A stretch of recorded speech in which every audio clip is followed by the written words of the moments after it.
Assalamualaikum warahmatullahi wabarakatuh. Oke, kita lanjutkan saja ceritanya. Yes. Bab 216, kebetulan sekali, kotak itu terdiam sesaat karena perkataan Ye Yan. Xie Jing tidak merasa senang, tapi merasa sedikit aneh. Tapi Qin Fanglan tiba-tiba menjadi energi. Ini yang kamu katakan, kamu tidak bisa menarik kembali kata-katamu. Dia tidak menyangka Ye Yan akan menyetujuinya dengan mudah. Tapi Qin Fanglan tidak terlalu peduli. Aku bilang, kamu tidak perlu melakukan ini, kata Xie Jing. Dia yakin Ye Yan sedang berusaha mendapatkan muka, karena itulah dia mengambil keputusan ini. Xie Jing berpikir tidak perlu. Sedikit uang yang dia habiskan untuk membeli rumah dan memperbaiki mobil, jadi dia mungkin tidak punya banyak lagi. Jika Ye Yan tidak punya uang, apakah dia akan kehabisan tenaga dan mempertaruhkan keberuntungannya dengan keterampilan medisnya yang setengah matang? Dan kali ini, dia memiliki sertifikat kualifikasi medis, jadi dia mungkin lebih riang. Memikirkan hal ini, Xie Jing berkata dengan wajah serius, "Jangan khawatir tentang masalah ini kali ini, simpan saja uangnya untuk dirimu sendiri." Ye Yan tidak terlalu terkejut dengan reaksinya, jadi dia tidak membantah. Karena seseorang dengan sendirinya akan membantahnya. "Xiao Jing, apa yang kamu lakukan? Apakah kamu punya terlalu banyak uang untuk membakar tanganmu? Pecundang ini ingin menjadi pusat perhatian. Apa pedulimu padanya?" Benar saja, Qin Fanglan berhenti dan berkata dengan gigi terkatup. "Bu, kamu..." Xie Jing ingin mengatakan sesuatu yang lain. "Oke, jika kamu masih mengenaliku sebagai ibumu, diam saja." Qin Fanglan menekan tangannya dengan kuat dan berkata dengan tegas. Xie Jing marah dan tidak berdaya. Ye Yan memberinya ekspresi tak berdaya, lalu menatap Zhuo Jinfeng. 5 juta, cukup, tanyanya sambil terkekeh. "Cukup," Zhuo Jinfeng berseru, lalu memutar matanya. "Namun, jika kamu bisa memberiku lebih banyak, itu pasti akan lebih aman, dan Bibi Qin akan lebih yakin untuk memenangkan peran itu." Dia merasa Ye Yan ingin menyenangkan Qin Fanglan dan orang-orang itu bodoh dan punya banyak uang, jadi dia mengubah nada bicaranya untuk sementara. Ye Yan mengangguk, wajahnya tampak tulus. "Berapa yang pantas?" Mata Zhuo Jinfeng sedikit merah. "Uang orang ini terlalu mudah untuk ditipu. 10 juta, saya berjanji akan menyelesaikan masalah 10 juta dengan rapi." "Tidak masalah." Ye Yan sama sekali tidak berniat menawar. Xie Jing menjadi sedikit cemas ketika dia mendengar itu.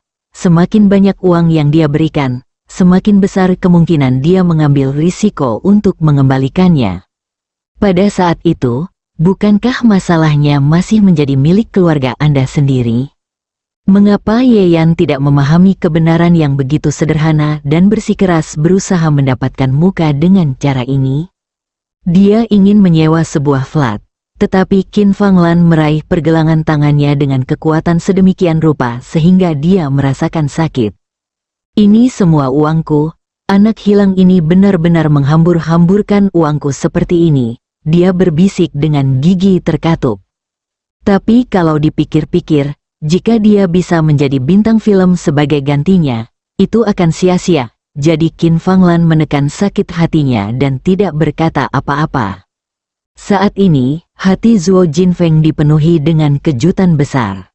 10 juta, saya mendapatkannya dengan mudah.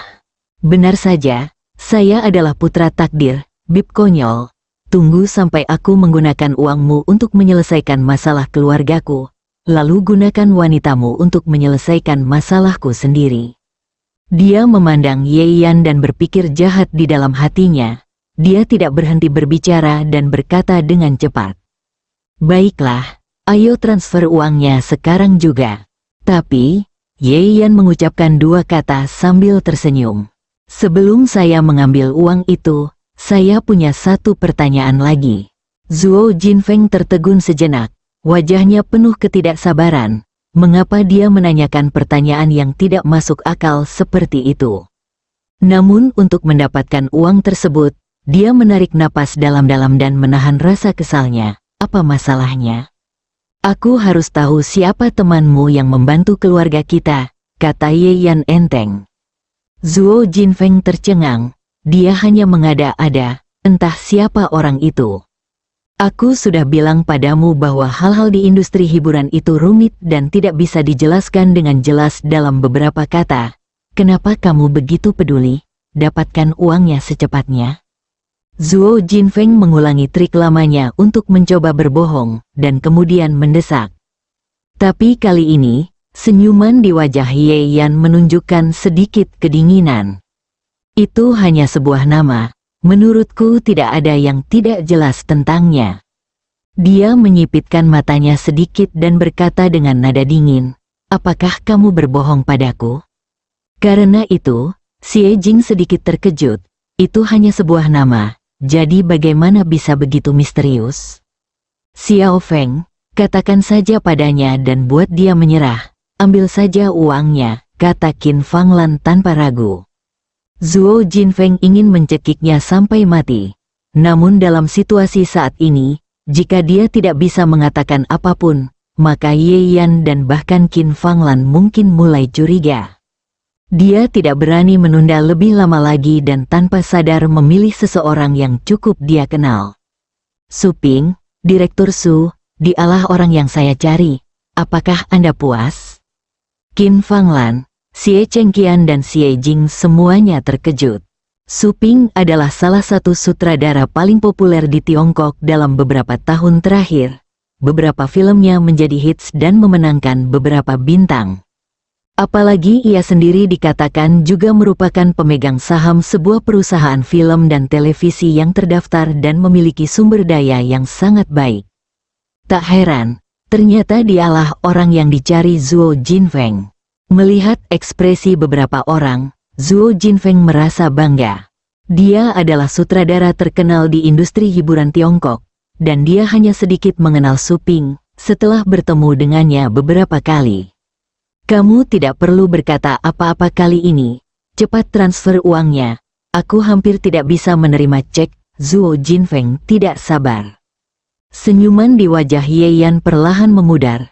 Su Ping, bagaimana kalau kamu meneleponnya ke sini dan aku mentransfer uang kepadanya secara langsung? Zuo Jinfeng memandangnya seperti orang gila. Apakah kamu sakit? Bolehkah aku menelepon Su Ping saja? Di sisi lain, Zuo Tiansui merasa situasinya agak buruk. Menantu laki-laki yang datang ke pintu di depannya sepertinya menyembunyikan sesuatu. Dia segera berkata kepada Qin Fanglan, kakak dan adik, ada apa dengan menantumu? Apakah kamu tidak punya uang untuk berpura-pura di sini?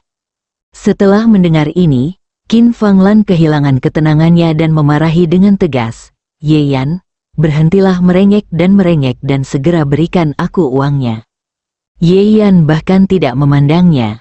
Dia hanya menatap Zuo Jinfeng dengan dingin. Kenapa? Bukankah kamu baru saja mengatakan dengan sepenuh hati bahwa Su Ping harus memberimu wajah? Sekarang aku memintamu untuk meneleponnya dan mentraktirnya makan, tetapi kamu tidak bisa melakukan itu lagi. Zuo Jinfeng panik dengan apa yang dilihatnya, dan dia berkata dengan tenang, ini hanya lelucon, tidak ada yang tidak bisa saya lakukan. Tetapi Su Ping ada di Haicheng sekarang, bagaimana saya bisa memanggilnya ke sini? Bagaimana kamu tahu dia tidak ada di Dongling? Kenapa kamu tidak mencobanya? Ye Yan maju selangkah demi selangkah tanpa menyerah sama sekali. Kamu, aku. Zuo Jinfeng sedikit bingung, keringat menetes dari dahinya. Ketika Zuo Tiansui melihatnya, dia tidak bisa duduk diam lagi dan tiba-tiba berdiri. Sudah cukup, kamu benar-benar gila. Kenapa anakku harus meneleponku jika kamu mengatakan sesuatu? Kenapa kamu tidak meneleponku sendiri? Ye Yan, ini hampir selesai. Berhentilah membuat masalah. Xie Jing juga melepaskan diri dari tangan Qin Fanglan, memegangnya dan berkata, saya tidak yakin apakah dia bisa memanggil Su Ping ke sini. Banyak hal harus diselesaikan. Mengapa Anda harus membuat masalah seperti ini? Qin Fanglan mengertakkan gigi dan memandang Ye Yan seolah ingin membunuh seseorang. ini benar-benar memalukan bagiku, jadi ku bilang aku seharusnya tidak membawanya ke sini. Xiao Feng tidak mengenal Su Ping, apa kamu tidak mengenalnya?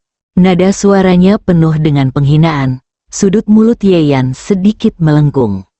Kebetulan sekali, saya sebenarnya mengenal Su Ping ini. Bab 217 benar-benar ada di sini, dengan kata lain, Su Ping pasti mengenalku. Ye Yan menambahkan dengan tenang. Engah, Zuo Jinfeng tampak tidak bisa menahan tawa, dan mengejek begitu saja. Kamu, kenal dengan Su Ping, hahaha, itu lucu sekali. Kenapa kamu tidak bilang kamu adalah bos Su Ping? Dia telah tinggal di Haicheng selama bertahun-tahun, dan menghabiskan jumlah uang yang tidak diketahui untuk itu.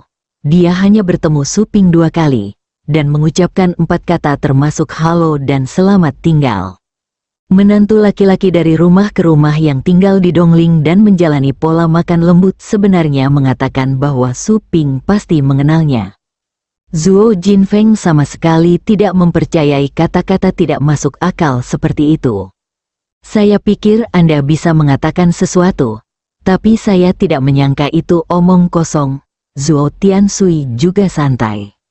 Dia memiliki ide yang sama dengan putranya. Xie Jing mengertakkan gigi. Setelah beberapa waktu terakhir, dia pikir dia tidak akan pernah dipermalukan oleh Ye Yan seperti sebelumnya. Tapi sekarang, dia merasakan hal itu lagi. Apakah wajah sangat penting? Untuk menyelamatkan muka Anda tidak ragu untuk berbicara omong kosong? Jika Su Ping berasal dari Dongling, Xie Jing masih bisa mempercayainya, tapi dia jelas berasal dari Haicheng. Tidak peduli seberapa kuat keluarga Wen dan keluarga Lin, mereka tidak dapat mengendalikan Haicheng. Dia menghela nafas dalam-dalam dan meletakkan tangannya dengan lemah, hatinya dipenuhi kekecewaan.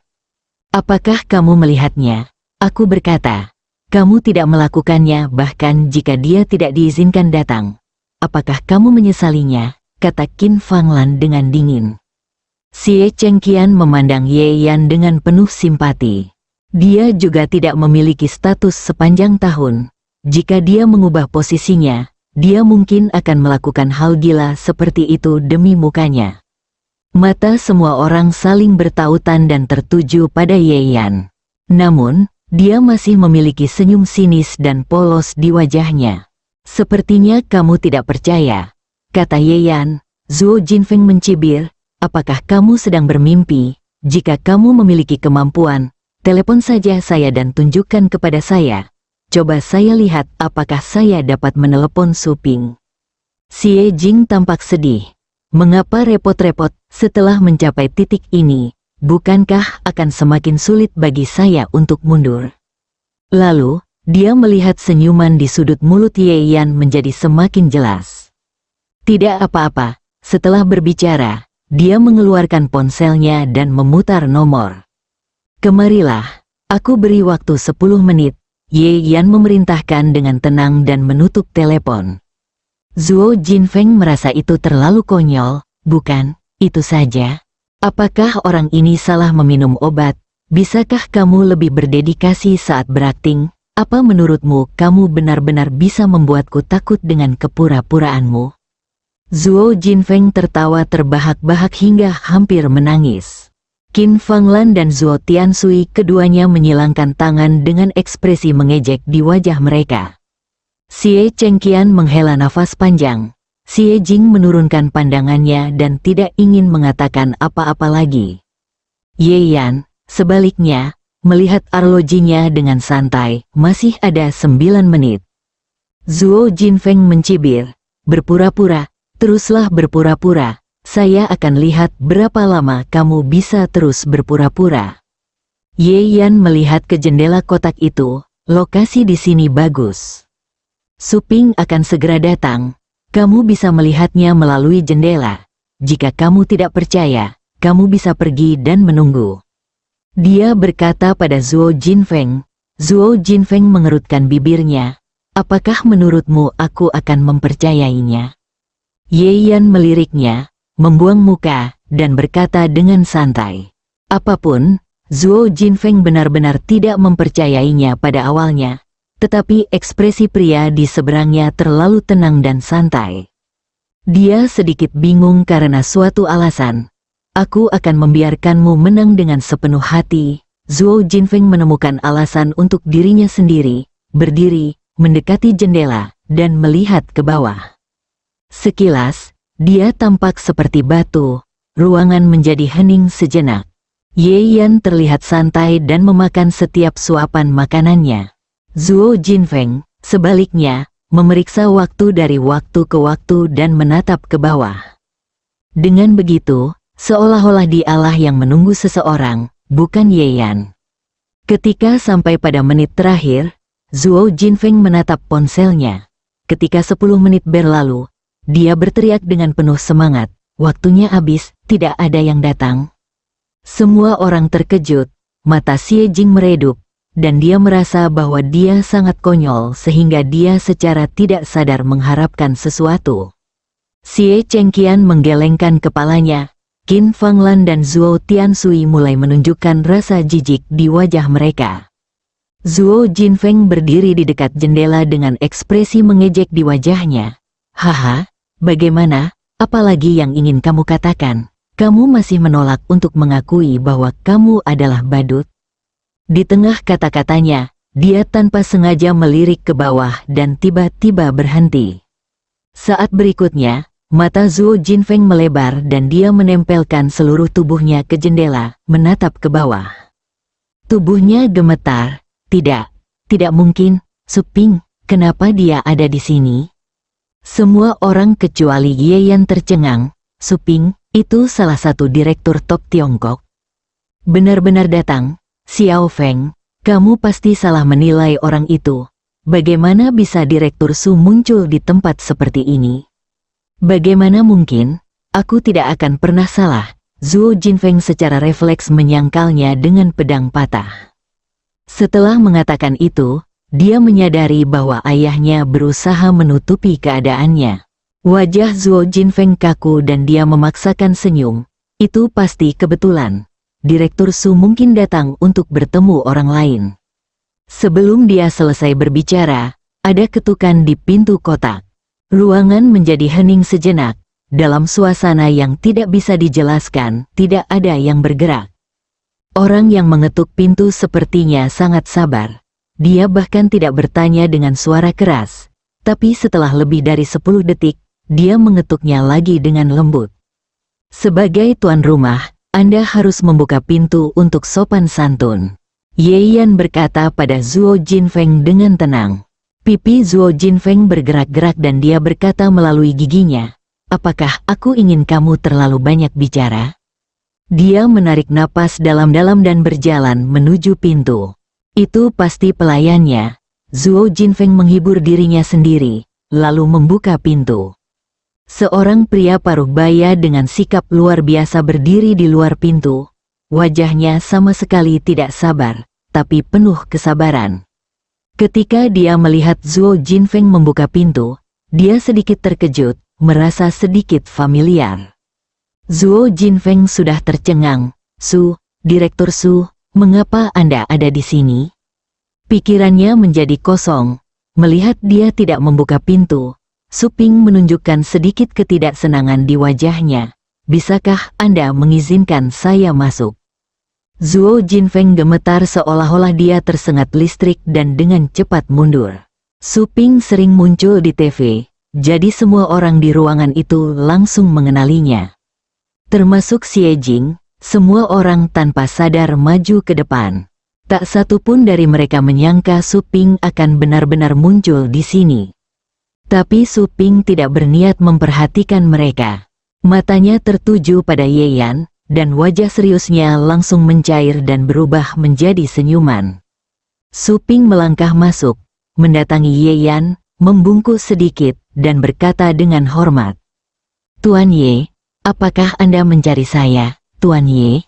Siapapun dapat mengatakan bahwa ini bukanlah gelar yang sopan, tetapi gelar yang penuh hormat.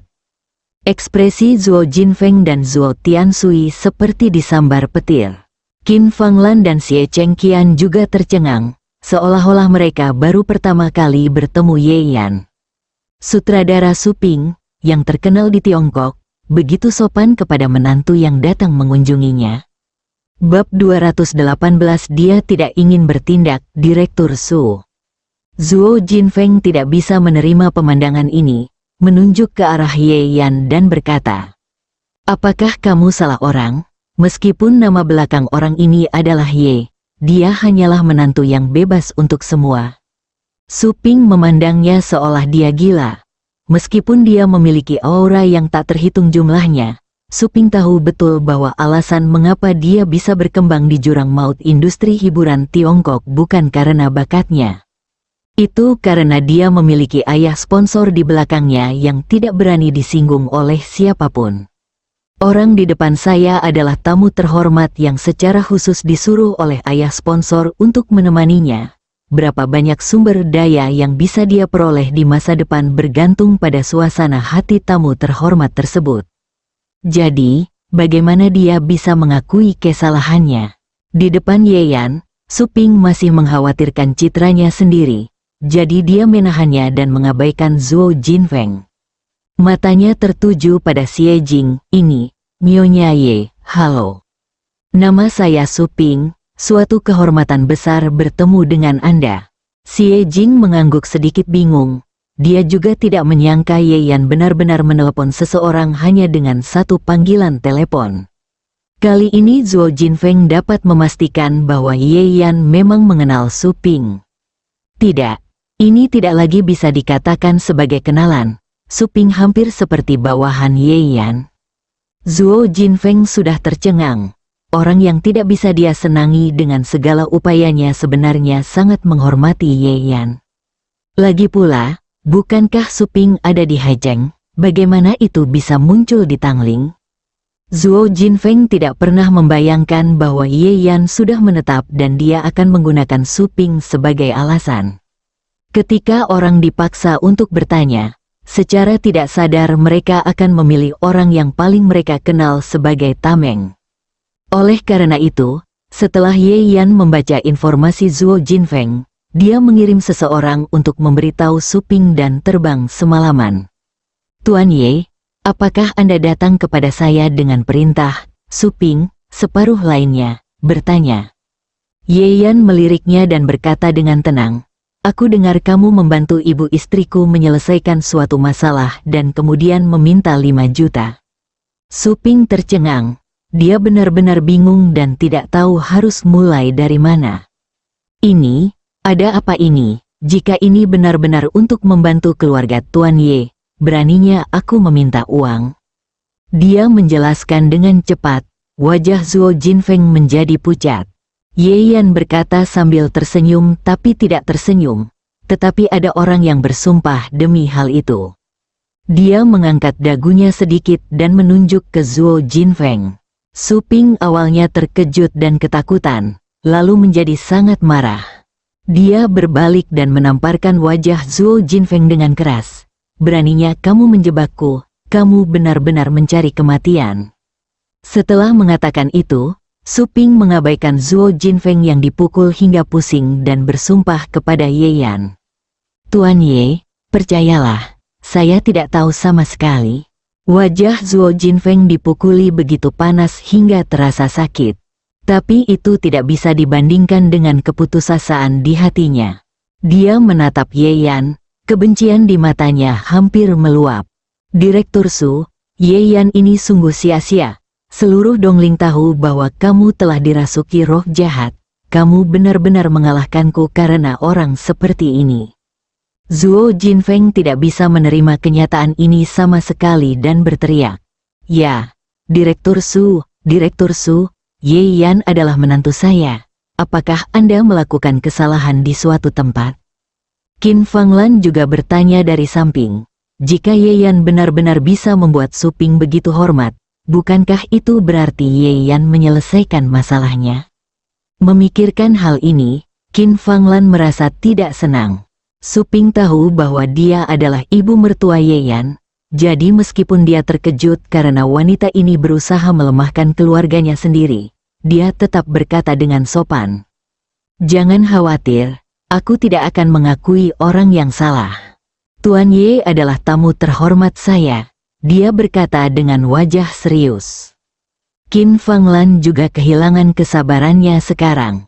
Sekarang, apalagi yang ingin kamu katakan? Ye Yan mengabaikannya, hanya menatap Zhuo Jinfeng dan berkata dengan ringan. Wajah Zhuo Jinfeng pucat dan dia tidak bisa mengucapkan sepatah kata pun. Direktur Su, jadi Ye Yan yang memintamu untuk menekan urusan ibuku? Tanya Xie Jing. Dia ingin memastikan. Ini, Su Ping ragu-ragu sejenak, menatap Ye Yan, dan menyadari bahwa dia tidak berniat menghentikannya, lalu mengangguk. Saya hanya bertanggung jawab atas si kecil di bawah panji saya. Saya tidak bisa menyentuh dua lainnya, jadi. Dia mengatakan yang sebenarnya, dan dua orang lainnya bertanggung jawab atas dua wahyu lainnya. Xie Jing tertegun, mungkinkah selain Ye Yan, ada orang lain yang membantu di sini? Ye Yan tersenyum dingin. Sekarang, apalagi yang ingin kamu katakan? Wajah Zhuo Jinfeng menjadi pucat. Zhuo Tiansui berkata dengan lemah, jangan bangga pada dirimu sendiri di sini. Su Ping berbalik dan memandang Zhuo Jinfeng. Menghadapi dia, sutradara populer di Tiongkok ini sama sekali tidak sopan. Namamu Zhuo Jinfeng, kan? Aku akan mengingatmu. Mulai hari ini, semua sumber daya terkait industri hiburan atas nama saya tidak akan lagi bekerja sama dengan Anda. Zhuo Jinfeng bergoyang dan pandangannya menjadi gelap. Kata-kata Su Ping secara langsung menyebabkan dia kehilangan setidaknya seperempat sumber daya industri hiburannya. Bagi Zhuo Jinfeng, itu seperti mimpi buruk. Yang membuatnya semakin muntah darah adalah setelah Su Ping selesai berbicara, dia menoleh ke arah Ye Yan dan dengan hormat meminta instruksi, Tuan Ye, apakah Anda puas dengan cara saya menanganinya? Zhuo Jinfeng menggertakkan giginya dengan kebencian. Dia tidak pernah menganggap serius Ye Yan dan selalu mengira dia hanyalah seorang pecundang. Tapi Su Ping telah memutuskan masa depannya sendiri, dan dia masih ingin menanyakan sampah ini apakah dia puas. Kesenjangan yang begitu besar membuat Zhuo Jinfeng tidak bisa menangis meskipun dia menginginkannya. Saat ini, Qin Fanglan di sebelahnya tidak bisa duduk diam. Dia menunjuk ke arah Zhuo Jinfeng dengan marah. Xiao Feng, kamu sebenarnya berbohong padaku. Apa yang kamu katakan tentang membiarkanku berakting di film ternyata bohong? Zhuo Jinfeng patah hati dan tidak berniat berdebat dengannya. Su Ping merasakan sesuatu di dalam hatinya. Dia bisa bekerja di industri hiburan dan penglihatannya secara alami bagus. Dia tahu bahwa Qin Fanglan tampaknya adalah yang lebih tua dari Ye Yan dan Xie Jing. Dia menghampiri Ye Yan dan berkata, Tuan Ye, wanita ini ingin berakting dalam sebuah film. Apakah Anda memerlukan bantuan saya dalam mengaturnya? Dengan identitas Su Ping, tidak masalah jika setidaknya memiliki peran yang tidak penting. Ketika Qin Fanglan mendengar ini, dia berhenti marah dan mendengarkan dengan telinga tegak. Ye Yan meliriknya dan mengangkat sudut mulutnya. Heh, aku bertanya padamu, apakah kamu ingin berakting? Qin Fanglan menjadi pucat karena marah. Serigala bermata putih ini, dia adalah ibu mertuanya. Bukankah dia harus memanfaatkan kesempatan ini untuk menghormati dirinya sendiri dan memintanya bertindak? Kemudian dia menyetujuinya dengan sangat canggung, sehingga dia tampak berada dalam posisi yang baik. Qin Fanglan ingin bertindak 10.000 kali di dalam hatinya, tapi sangat mustahil baginya untuk menariknya ke bawah dan bertanya pada Ye Yan. Hei, apa yang kamu bicarakan? Apakah kamu membutuhkanku? Pada saat yang sama, dia memutuskan dalam hatinya bahwa selama Ye Yan bertanya lagi, dia akan langsung setuju. Tanpa diduga, Ye Yan malah mengangguk, tidak apa-apa. Kemudian, dia berkata kepada Su Ping, dia tidak ingin berakting. Qin Fanglan tercengang, bab 219, pembicaraan halus. Tidak, dia ingin menyelamatkan dirinya sendiri. Baiklah, itu bukan urusanmu, perintah Ye Yan. Su Ping tidak menunjukkan ketidakpuasan atas perintahnya. menundukkan kepalanya dan memberi hormat. Kalau begitu saya akan keluar dulu. Dia meninggalkan ruangan. Qin Fanglan memandang Su Ping yang tidak ceroboh sama sekali. Awalnya dia linglung, dan kemudian wajahnya berubah menjadi sangat suram. Ye Yan, kamu melakukannya dengan sengaja. Dia mengeluarkan sebuah kalimat melalui giginya. Ye Yan terkekeh. Bukankah kamu sendiri yang menolaknya? Qin Fanglan terdiam, dan dia mengalihkan pandangannya ke Xie Jing. Xiao Jing, apakah kamu hanya melihatnya melakukan ini? Xie Jing hanya menatapnya, lalu menatap Ye Yan, tanpa berkata apa-apa. Ye Yan sudah memberitahunya sebelumnya bahwa Zhuo Jinfeng punya masalah, tapi dia tidak mempercayainya. Xie Jing tidak terlalu berkulit tebal untuk mengajukan tuntutan apapun. Ye Yan mengaransemen opera ini hari ini hanya untuk memberi pelajaran pada Zhuo Jinfeng. Meskipun dia tidak berniat mengambil pujian atas masalah ini, dia tidak bisa mentolerir siapapun yang mengambil keuntungan darinya. Sekarang setelah leluconnya selesai, dia tidak tertarik lagi membuang waktu bersama orang-orang ini. Sekarang semuanya sudah jelas. Aku tidak akan mengganggu makan semua orang. Selamat tinggal. Ye Yan meninggalkan sepatah kata pun dan pergi tanpa ragu-ragu. Xie Jing duduk di sana sebentar, lalu tiba-tiba berdiri. Aku juga akan pergi ke perusahaan, katanya. Lalu dia melangkah keluar dari pintu. Begitu Ye Yan keluar dari restoran Xiao Xiang, dia disambut oleh Su Ping, yang telah menunggu di sini. Tuan Ye, apakah Anda punya instruksi lain? Tidak apa-apa. Kenapa kamu tidak jalan-jalan saja? Kata Ye Yan. Su Ping merasa tersanjung dan membungkuk. Anda serius, inilah yang harus saya lakukan. Iya, Ye Yan sedikit mengangguk. Setelah kita kembali, film fiksi ilmiah yang kamu rencanakan bisa mulai syuting. Dia melakukan segalanya untuknya, jadi Ye Yan tidak bisa pelit dengan hadiahnya. Su Ping langsung gembira. Dia selalu bermimpi untuk membuat film fiksi ilmiah Tiongkok, dan bahkan sudah menyiapkan naskahnya. Hanya karena biayanya terlalu tinggi, kita hanya bisa mengesampingkannya. Sekarang, saya akhirnya bisa melihat impian saya. Su Ping merasa kali ini, itu sepadan. Terima kasih, Tuan Ye, terima kasih, Tuan Ye. Dia membungkuk penuh semangat. Ye Yan melambaikan tangannya dan hendak mengatakan sesuatu ketika dia melihat Xie Jing mengerutkan kening. Oke silahkan, dia memesan. Su Ping juga melihat Xie Jing, jadi tentu saja dia tidak akan menghalangi jalan ke sini, jadi dia berbalik dan pergi. Xie Jing menghampiri Ye Yan dan menatap Su Ping dengan tatapan yang rumit. Dia membuka mulutnya, aku ingin pergi ke perusahaan. Ye Yan berkata, kalau begitu aku akan memberikannya padamu. Bagus, Xie Jing mengangguk. Di dalam mobil, tak satu pun dari mereka berbicara. Setelah sekian lama, Xie Jing akhirnya berkata, aku tidak menyangka bahkan Su Ping pun begitu sopan padamu. Bagaimana keluarga Wen bisa begitu bangga? Itu tidak ada hubungannya dengan keluarga Wen, Ye Yan berkata. Ini wajahku sendiri. Xie Jing melirik ke arah Ye Yan. Tujuanmu telah tercapai. Apakah ada gunanya berbohong padaku lagi? Ye Yan berkata dengan tenang. Aku tidak membohongimu, hanya saja kamu tidak percaya. Ketika Xie Jing mendengar ini, wajah cantiknya awalnya kaku, tapi kemudian dia menunjukkan ekspresi sedih. Setelah terdiam beberapa saat, dia tiba-tiba berkata, Ye Yan, kamu tahu, kadang-kadang aku merasa seperti tidak mengenalimu. Jantung Ye Yan berdetak kencang dan dia berkata, apa maksudmu dengan ini? Xie Jing berkata dengan nada yang rumit, 3 bulan yang lalu, kamu sangat tidak kompeten dan pengecut sehingga kamu ingin bunuh diri untuk melarikan diri dari kenyataan. Tetapi sekarang, apa yang kamu lakukan? Kadang-kadang, aku benar-benar bertanya-tanya apakah kamu masih Ye Yan, atau kamu adalah orang yang berbeda. Tangan Ye Yan mencengkeram kemudi dengan erat. Setelah beberapa saat, dia berkata dengan penuh arti, mungkin aku sebenarnya bukan Ye Yan, tapi orang lain? Setelah dia selesai berbicara, Xie Jing menatapnya dan mengerutkan bibirnya.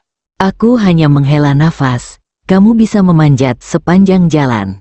Ye Yan tersenyum dan tidak berkata apa-apa. Di sela seperti ini, Xie Jing tidak berniat bertanya tentang Su Ping lagi. Lagi pula, dia tidak tahu tentang hal yang tidak diberitahukan Ye Yan kepadanya, dan dia tidak repot-repot mengurusnya. Dia sudah sangat lelah berurusan dengan Nyonya Xie dan Xie Kaidong setiap hari. Kirimkan aku ke perusahaan. Setelah masalah ini terselesaikan, aku harus pergi dan memberitahu nenek. Setelah Xie Jing selesai berbicara, dia bersandar di kursi mobil dan menutup matanya untuk beristirahat. Restoran Xiaoxiang, di kamar pribadi. Setelah Ye Yan dan Xie Jing pergi, keluarga Zuo dan putranya Qin Fanglan saling berhadapan, dan suasananya sangat canggung. Wajah Zuo Jinfeng berubah suram, dan hatinya dipenuhi keputusasaan. Saya khawatir ide menghasilkan uang dari keluarga Xie tidak akan berhasil. Apalagi jika orang sebesar itu hilang, akan tersebar sehingga saya tidak perlu nongkrong di Dongling lagi. Dia berdiri dan ingin pergi dari sini dan mencari bar untuk mabuk. Pada saat ini, Zuo Tiansui tiba-tiba mengambil gelas anggur di atas meja dan melemparkannya ke tanah. Su Ping ini, sudah lama ku bilang padamu bahwa dia tidak bisa berhenti mengemudi, kamu tidak percaya. Sekarang lebih baik, kamu pasti tertipu. Dia meraung ke arah Zuo Jinfeng. Setelah berteriak, dia menghela nafas berat dengan ekspresi tidak berdaya dan kesakitan. Zuo Jinfeng sedikit bingung. Dia tidak menyadari lagu mana yang dinyanyikan ayahnya. Apa yang kamu katakan sebelumnya? Ada apa? Namun, Xie Chengqian terkejut dan secara refleks bertanya, Saudara Zuo, ada apa denganmu? Zuo Tiansui menghela nafas lagi. Dia belum menjadi Xiao Feng. Dia terlalu muda dan terlalu mudah mempercayai orang. Dia berpikir tidak akan ada masalah jika dia bernegosiasi dengan orang lain. Tetapi sekarang, Saudara Xie, Anda juga telah melihat bahwa Su Ping berhubungan dengan menantu laki-laki Anda karena suatu alasan dan menggali lubang yang begitu besar untuk Xiao Feng. Qin Fanglan tertegun sejenak dan memandang Zuo Jinfeng. Apa yang sebenarnya terjadi? Jelaskan sendiri masalah ini kepada saudara laki-laki dan perempuan iparmu. Zuo Tiansui dengan sengaja berbalik dan memanfaatkan kesempatan untuk membelakangi pasangan itu untuk mengedipkan mata pada putranya. Zuo Jinfeng tiba-tiba sadar kembali dan mengerti apa yang dimaksud ayahnya. Hal ini mengharuskan dia untuk menggunakan keahliannya sebagai sutradara dan kemudian mengarang cerita untuk menstabilkan Qin Fanglan dan istrinya. Pikirannya berpacu dan dia bersemangat. Jika dia menyinggung Su Ping, dia tidak akan bisa bertahan di industri hiburan. Jika dia masih tidak bisa mendapatkan uang dari Qin Fanglan, maka keluarga Zuo dan dia akan hancur. Memikirkan hal ini, Zuo Jinfeng menunjukkan ekspresi sedih di wajahnya. Ayah, bagaimana ayah ingin aku menjelaskannya kepada Bibi Qin? Aku sendiri masih bingung. Aku jelas sudah membuat perjanjian dengan Su Ping. Mengapa sikapnya tiba-tiba berubah? Zuo Jinfeng menggelengkan kepalanya dan memasang ekspresi bersalah. Bibi Qin, maaf telah berbohong kepadamu tentang sesuatu. Su Ping dan saya sebenarnya tidak akrab satu sama lain. Tetapi saya menegosiasikan harga 5 juta dengannya. Dia membantuku dengan masalahmu itu. Aku mengatakan itu hanya untuk menyelamatkan mukamu di hadapanmu. Bab 220 Pertemuan Kesempatan. Zuo Jinfeng tahu betul bahwa pengakuannya atas masalah sepele seperti itu akan membantu menghilangkan kecurigaan Qin Fanglan. Benar saja, meskipun ekspresi Qin Fanglan berubah, dia tidak terlalu marah. Lalu mengapa Su Ping menemuimu dengan sikap seperti itu? Hati Zuo Jinfeng menegang, dan dia berusaha keras untuk mempertahankan campuran kesedihan dan kekesalan di wajahnya. Saya tidak tahu, tapi saya melihat sikap Direktur Su. Mungkinkah pria bernama Ye menggunakan suatu metode untuk mengancam dia, Direktur Su?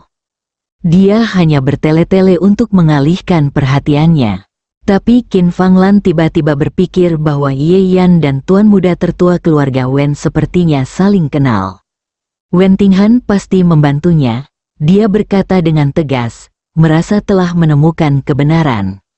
Bagi Qin Fanglan, dia tidak bisa melihat Ye Yan bersikap baik sama sekali, jadi dia memperlakukannya. Wen Tinghan, putra tertua dari keluarga Wen, Zhuo Jinfeng terkejut dan menatap ayahnya. Mengapa hal ini melibatkan peluang besar? Kamu tidak tahu. Anak laki-laki Ye Yan itu cukup beruntung bisa membantu Wen Tinghan, jadi tuan muda Wen berhutang budi padanya. Zhuo Tiansui segera mundur dan berkata, ya, tuan muda Wen pasti telah mengambil tindakan. Saya perkirakan Su Ping pasti datang ke Dongling untuk urusan bisnis. Ketika Ye Yan mengetahuinya, dia meminta tuan muda Wen mengancam Direktur Su agar membantunya menjadi pusat perhatian. Dia menganalisisnya secara logis. Qin Fanglan dan Xie Chengqian keduanya mengangguk tanpa sadar. Mereka sama sekali tidak percaya bahwa Ye Yan benar-benar mempunyai identitas kuat yang bisa membuat Su Ping begitu hormat. Oleh karena itu, penjelasan ini dapat diterima. Dalam analisis terakhir, Xiao Feng bekerja keras untuk waktu yang lama. Tetapi pada akhirnya, Ye Yan, seekor serigala bermata putih, mencuri perhatian. Qin Fanglan berkata dengan getir, seolah dia menderita kerugian besar. Zhuo Jinfeng tampak khawatir dan menggelengkan kepalanya. Pusat perhatian itu tidak penting. Tapi tujuan utamaku kali ini adalah menjalin hubungan baik dengan Su Ping dan membiarkan dia membuka jalan bagi film kita. Tapi Ye Yan membuat keributan. Jika hubungannya tegang, film kami juga akan terpengaruh. Qin Fanglan tiba-tiba menjadi cemas. Sejak percakapan malam itu, dia bermimpi menjadi seorang aktris setiap hari. Tapi sekarang dia tidak bisa. Mengapa filmnya tidak bisa dibuat? Dia bertanya. Tentu saja Zhuo Jinfeng tidak akan mengatakan yang sebenarnya. Tentu saja aku bisa menembaknya. Tapi dia tampak gelisah dan ragu-ragu untuk berbicara. Qin Fanglan memarahi dengan tidak sabar. Jika ada yang ingin Anda katakan, katakan saja. Zhuo Jinfeng berhenti dan diam-diam mengutuk di dalam hatinya, tetapi dia dengan cepat berkata, hanya saja, Bibi Qin, saya harus memikirkan hal lain yang harus dilakukan untuk partisipasi Anda dalam pertunjukan. Ketika Qin Fanglan mendengar ini, dia berhenti. Apa maksudmu kita harus menemukan jalan? Bukankah kamu bilang tidak ada masalah? Zhuo Jinfeng sengaja tersenyum pahit dan berkata, filmku ada beberapa investor.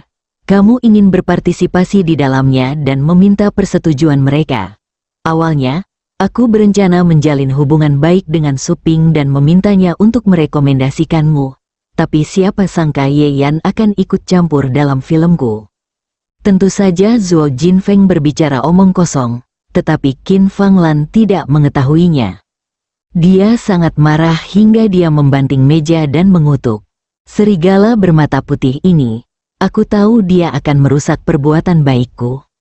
Wajah Qin Fanglan tampak sedikit galak.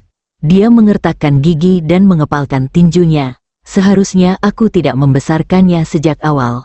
Aku seharusnya membiarkan dia mati kelaparan dan mati kedinginan.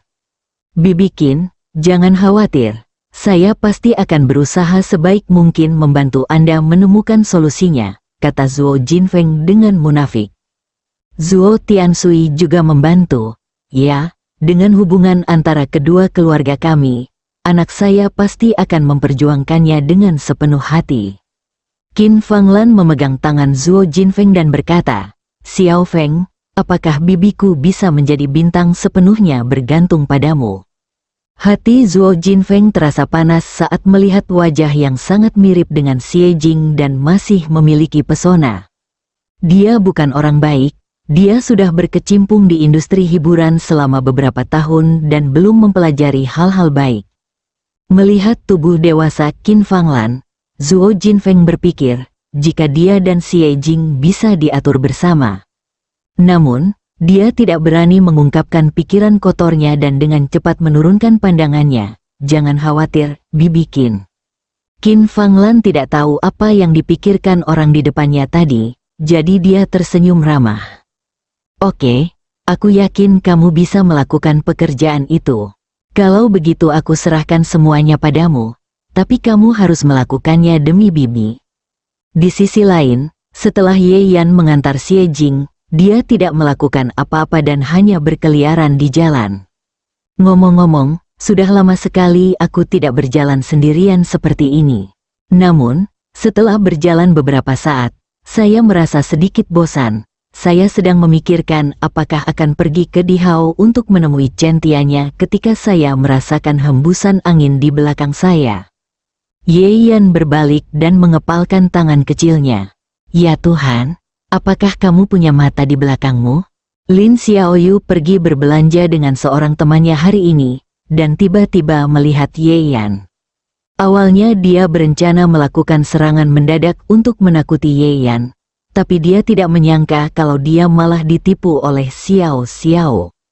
Gadis itu mengenakan rok olahraga pendek dan kaos kecil yang memperlihatkan pusarnya hari ini. Teman di sebelahnya juga mengenakan pakaian keren. Meskipun penampilan dan temperamennya tidak sebaik Lin Xiaoyu, sosoknya begitu mendominasi sehingga Ye Yan tidak bisa menahan diri untuk berhenti sejenak, belum lagi orang-orang yang lewat di sekitarnya. Dia. Jika aku melihatmu lagi, matamu akan jatuh ke dalam parit. Lin Xiaoyu mencubit pinggangnya dan berkata dengan marah. Saya satu-satunya yang sudah menikah, dan yang satu lagi punya istri. Tapi sekarang kamu ketahuan. Ye Yan tahu dia sedang bercanda, dan sudut mulutnya bergerak-gerak. Jika hal seperti ini terjadi, bukankah kamu harus memeriksa dirimu sendiri? Lin Xiaoyu sangat marah. Bukankah ini hanya mengatakan bahwa sosoknya tidak cukup baik? Buka matamu dan lihatlah. Tahukah kamu kalau wanita ini memiliki bentuk tubuh yang standar? Apakah kamu punya selera estetika? Tahukah kamu bagaimana menghargai hal-hal yang indah? Cantik, di mana? Biarkan aku segera menghargainya. Mata Ye Yan melompat-lompat, tapi dia tidak memandangnya. Lin Xiaoyu sangat marah. Dia sangat percaya diri dengan penampilannya. Tapi pria ini menutup mata. Ye Yan, kamu sangat marah padaku. Dia mengayunkan tinjunya, terlihat gila. Jika dia tidak menyadari bahwa dia tidak bisa mengalahkan Ye Yan setelah konflik terakhirnya dengan Lu Guizhen, dia akan memberi pelajaran pada bajingan ini. Di sampingnya, teman Lin Xiaoyu, Fan Ying, awalnya tersenyum sopan. Tapi begitu dia mendengar kata Ye Yan, dia menyadari bahwa orang di depannya sebenarnya adalah menantu yang terkenal kejam dan tidak berguna. Fan Ying langsung merasa tidak nyaman di sekujur tubuhnya. Dia benar-benar kesal hanya dengan melihat sampah dengan reputasi buruk. Apalagi ketika dia melihat Lin Xiaoyu dan Ye Yan tampak akrab dan bercanda.